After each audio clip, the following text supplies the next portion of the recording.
इनका मैं स्वागत कर रहा हूं। और क्यों आए अलग बताने की आवश्यकता नहीं है। बहुत दिनों से हम मिलना चाहते थे और बीच में मैंने जैसे कहा कि पूरे देश में से जो प्रमुख नेतागण हैं वो संपर्क करना चाहते हैं, कर भी रहे हैं। मेरी बात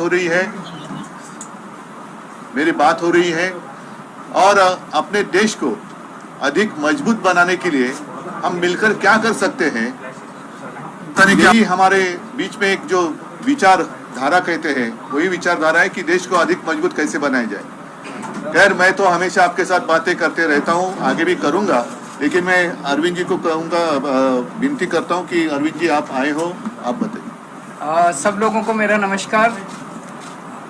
सबसे पहले मैं उद्धव जी का बहुत बहुत शुक्रिया अदा करता हूं कि आज उन्होंने मुझे, भगवंत मान साहब को, संजय सिंह को, राघव चड्ढा जी को, हम लोगों को अपने निवास स्थान पे चाय पे आमंत्रित किया और उनके साथ काफ़ी विषयों के ऊपर चर्चा हुई। उद्धव जी से मिलने का मेरा बहुत दिनों से मन था। खासकर कोरोना के दिनों में मुझे याद है कि जब कोरोना पीक पे था उस वक्त हम सब लोग एक दूसरे से सीख रहे थे और जिस तरह से उद्धव जी ने और उनकी सरकार ने बॉम्बे में और पूरे महाराष्ट्र में कोरोना को कंट्रोल किया वो बहुत काबिले तारीफ था। और मुझे ये कहने में बिल्कुल भी संकोच नहीं है कि हम दिल्ली के लोगों ने बॉम्बे से और महाराष्ट्र से बहुत कुछ सीखा।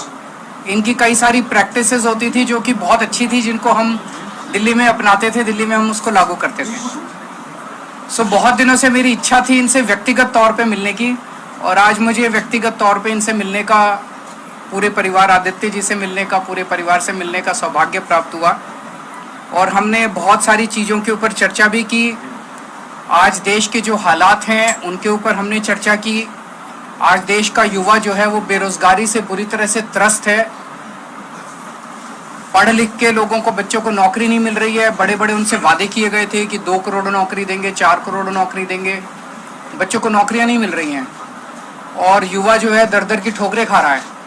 लोगों के घर का खर्चा नहीं चल रहा है, इतनी महंगाई हो गई है, इतनी ज़्यादा महंगाई हो गई है कि लोगों को अपना आमदनी बढ़ नहीं रही है और लोगों का खर्चे बढ़ते जा रहे हैं, चीज़ें महंगी होती जा रही हैं। जिस तरह से मौजूदा केंद्र सरकार कुछ चंद पूंजीपतियों को फायदा पहुंचाने के लिए एक तरह से पूरे देश को गिरवी रख रही हैं, सारे देश के संस्थानों को बेचती जा रही हैं। अब एक बहुत बड़ा आज सुनने में आया कि LIC जो है वो LIC भी अब धीरे धीरे घाटे में जाने लगेगा।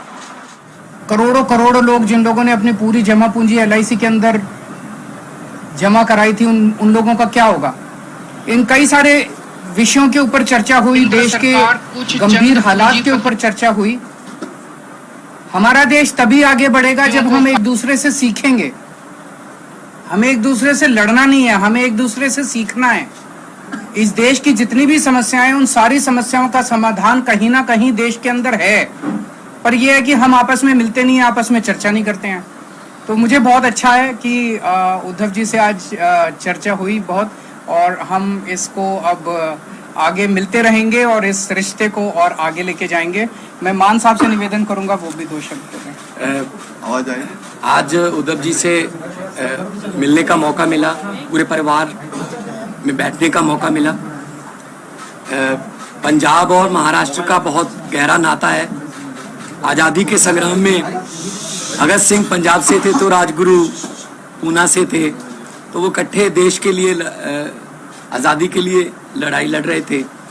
तो वीर सूरमाओं की भूमि है महाराष्ट्र, और पंजाब, महाराष्ट्र, बंगाल, चंद्रशेखर आजाद यूपी से, तो सब इकट्ठे होकर देश की आज़ादी के लिए लड़ रहे थे। उन्होंने ये नहीं कहा था कि उनको कदाचित ये चिंता नहीं थी कि आज़ादी आएगी या ना, उनको चिंता ये थी कि आज़ादी के बाद देश कौन से हाथों में जाएगा। तो इस देश की आज़ादी बहुत महंगी मिली है, वो भीख में नहीं मिली। बहुत बड़ी बड़ी कुर्बानियाँ हमारे जो पुरखे हैं, हमारे बुज़ुर्गों ने दी हैं।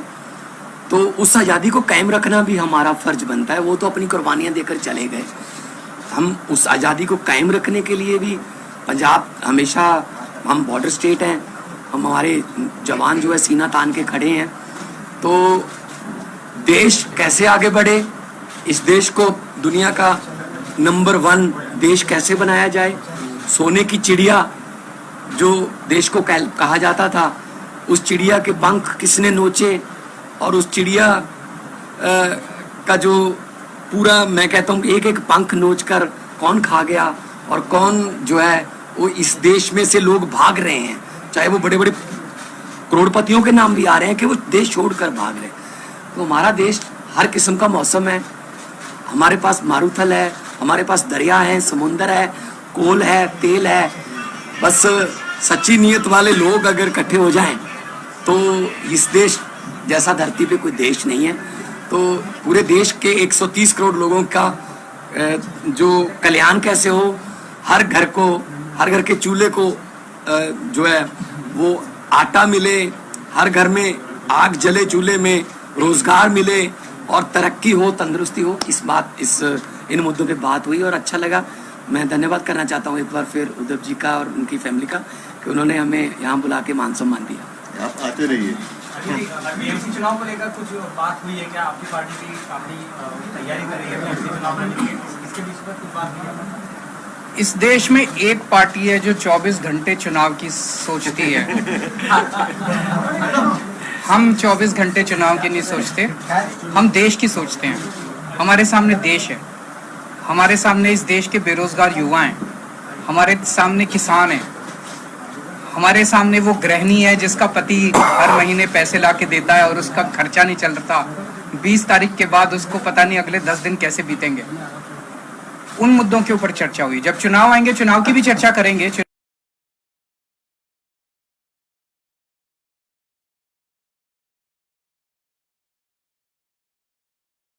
हम देश की सोचते हैं, हमारे सामने देश है, हमारे सामने इस देश के बेरोजगार युवा हैं, हमारे सामने किसान है, हमारे सामने वो गृहिणी है जिसका पति हर महीने पैसे ला के देता है और उसका खर्चा नहीं चल रहा। 20 तारीख के बाद उसको पता नहीं अगले 10 दिन कैसे बीतेंगे। उन मुद्दों के ऊपर चर्चा हुई। जब चुनाव आएंगे चुनाव की भी चर्चा करेंगे। पार्टी हैं, हम चुनाव तो लड़ेंगे, उस टाइम चुनाव की भी चर्चा करेंगे, पर हम उस पार्टी की तरह 24 घंटे चुनाव की बात नहीं करते। पॉलिटिकल सिनेरियो महाराष्ट्र में चल रहा है, इसमें अप एंड डाउन हुआ है, तो उसको किस तरह से देखेंगे? इसमें मैं एक ही चीज कहूंगा, अभी पिछले दिनों जो कुछ घटनाक्रम घटा, उद्धव जी की पार्टी की चोरी हो गई, उनका सिंबल चोरी हो गया, उनका नाम चोरी हो गया, उनका सारा जो था वो सब चोरी करके ले गए। पर मैं एक ही चीज कहना चाहता हूँ, इनके पिताजी शेर थे और ये शेर के बेटे हैं, तो पूरा महाराष्ट्र इनके साथ है। करता हूँ कि सुप्रीम कोर्ट से भी मिलेगा और मेरा अपना मानना है कि ये सारे आने वाले चुनाव जो हैं वो स्वीप करने जा रहे हैं उद्धव ठाकरे। तो सर आप क्या सोच रहे हैं कि आने वाले समय में अगर महाराष्ट्र में चुनाव लड़ते हैं तो उद्धव जी के साथ आप अलायंस करेंगे? वो क्या सोच रहे हैं? जब चुनाव आएगा आपको सारी बातें बताएंगे। आज बहुत वॉयलेंस देखने को मिला फिर से और कई फायर भी हो गए, इस तरीके की खबर है स्टैंडिंग कमेटी इलेक्शन। मैं क्या बताऊं, ये तो आप उनसे पूछिए। गुंडागर्दी के सिवा उनको कुछ काम नहीं आता। अगर वो इतना देश की जिम्मेदारी उन लोगों को दी हुई है, अगर वो देश के बारे में सोचें तो देश बहुत तरक्की कर सकता है। चारों तरफ गुंडागर्दी, चारों तरफ ये, इससे देश आगे नहीं बढ़ता। हम आपस में क्यों लड़ते हैं? हम आपस में इतनी गुंडागर्दी क्यों कर रहे हैं ये लोग?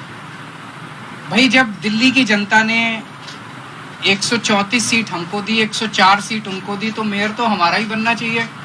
2.5 महीने से मेयर ही नहीं बनाया, डिप्टी मेयर तो हमारा बनना चाहिए, स्टैंडिंग कमेटी तो हमारी होनी चाहिए, बना ही नहीं रहे। रोज लड़ते हैं। बताओ, मेयर का चुनाव कराने के लिए अगर हमें सुप्रीम कोर्ट जाना पड़ेगा तो ये तो दुख की बात है। अरविंद जी, एक सवाल ये था कि विपक्ष के नेता लगातार आरोप कर रहे हैं कि सेंट्रल एजेंसियों का इस्तेमाल किया जा रहा है। दिल्ली का सिनेरियो, महाराष्ट्र का सिनेरियो, इस विषय पे आपकी उद्धव जी से कुछ गंभीरता से डिस्कशन हुआ है? देखिए, कायर लोग इस्तेमाल करते हैं। ईडी और सीबीआई और ये सारी एजेंसीज का इस्तेमाल कौन करता है? कायर लोग करते हैं। करने दीजिए उनको, उन्हें हमसे डर लगता तभी तो करते हैं। आपके घर ईडी नहीं आई, आपके घर सीबीआई नहीं आई, इनके घर आती है, मेरे घर आती है। परसों ये कह रहे हैं मनीष सिसोदिया को गिरफ्तार कर लें, हमें कोई फर्क नहीं पड़ता, जनता देख रही है। अंत पंत में सच्चाई की जीत होती है, झूठ झूठ होता है, सच्चाई की जीत होती है। भगवत मान जी, आपसे सवाल है, जिस प्रकार से पंजाब में हिंसा हुई है, नाला पुलिस स्टेशन को जो है वो हाईजैक कर लिया गया, उसके बाद वहां पर पुलिस वालों को भी पीटा गया, एक एफआईआर ने रजिस्टर हुई है, क्या कुछ कहेंगे उसमें? देखिए, आप लोगों के पास यहाँ गलत सूचनाएं हैं। लॉ एंड ऑर्डर पंजाब में कंट्रोल में है, पंजाब पुलिस सक्षम है, और पंजाब का जो सोशल बॉन्डिंग है उस पर गोलियां भी चली 10 साल, बम भी फूटे, लेकिन पंजाब का जो भाईचारा है आपस में, वो लोग मिलके रहना पसंद करते हैं। अमन शांति वाला हमारा स्टेट है, और बहुत बड़ी बड़ी इंडस्ट्रीज अब वहाँ पे इन्वेस्ट करने लगी हैं, क्योंकि पहले किसी खास फैमिली के साथ एमओयू होता था, अब पंजाब के 3 करोड़ लोगों के साथ जो है वो एमओयू हो रहा है।